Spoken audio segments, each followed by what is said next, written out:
Hello and welcome back to the channel. Glad you could join me today. Tuesday the 7th of October. I'm going to take a trip down memory lane today, so let's dive in. Welcome back to the Lone Wolf 368 channel. Here you will find the latest in gaming, tech, music, and trending news, all in one place. I keep things clear, current, and packed with value, so you're always up to speed on what matters.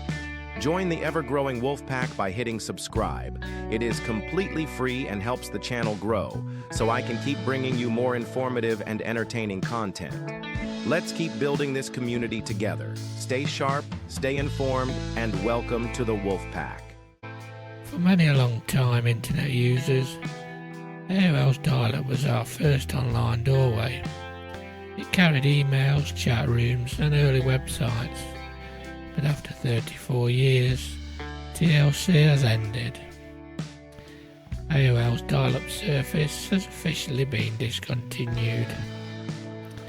In this video we'll walk you through memory back to that era, explain why AOL dial-up is now ending, and what alternatives still remain for those rare cases where dial-up is still needed.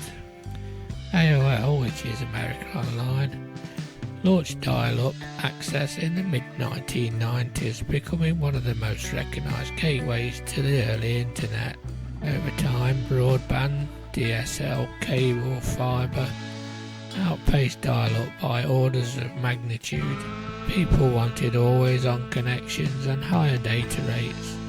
Dial-up became niche. As of 2025, AOL has officially shut off its public switch telephone network. That includes disabling the AOL dialer software and its associated browser tools. The company said the decision came from its routine evaluation of products and services. Estimates suggest there was still in the order of hundreds of thousands of dial-up holdouts, users in rural or remote areas with limited alternatives.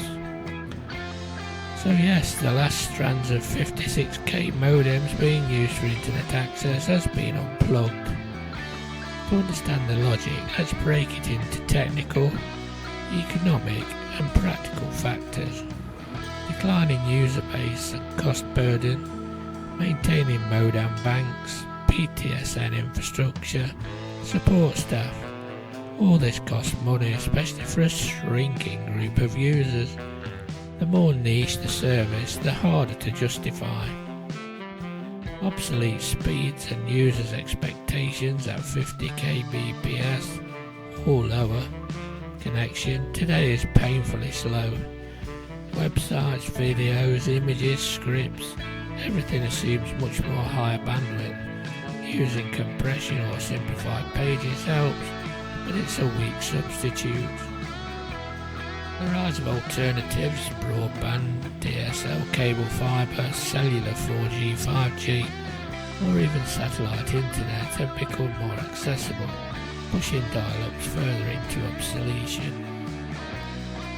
Regulatory maintenance and vendor issues, overtime, toll costs, and network infrastructure providers retire legacy analog circuits or raise costs. Supporting old systems becomes harder. In short, the cost-benefit ratio tipped decisively against keeping dial-up alive. What are the alternatives if you still need retro access? Believe it or not, some dial-up or dial-adjacent services remain. Here's a few.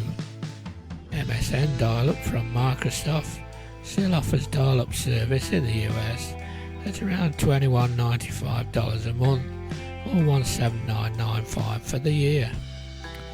Other niche providers like NetZero, Juno, etc. in the US also offer dial-up options. Satellite broadband or cellular 4G, 5G might be viable for rural users where wide broadband is unavailable. The old modems themselves still have limited uses, sending faxes, accessing vintage bulletin points, or experimenting with aggregation. e.g. bonding multiple modems together, as enthusiasts have done.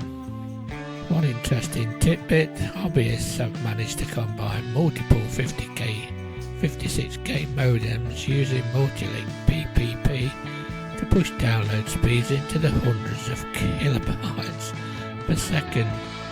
That's nowhere near modem broadband, but it shows that if you're in an area with only dial-up options, now you'll need to switch providers if possible, or migrate to the satellite or cellular internet. If your home wiring or local telco infrastructure only supports analog, rare today, you may face additional roadblocks. If your usage is minimal, email, text-based browsing, dial-up alternatives may still suffice, but will feel increasingly sluggish. For nostalgia, you can still preserve your old equipment, tinker with BBS or modem experiments, and share stories. It's a symbolic movement, a technology that was once essential in passing into history, creativity and preserving legacy tech. I hope you've enjoyed this trip down memory lane. Just shows how far we've come. So can I ask you to like, share and subscribe to the Evergreen Wolfpack. Stay safe and I'll catch you on the next one.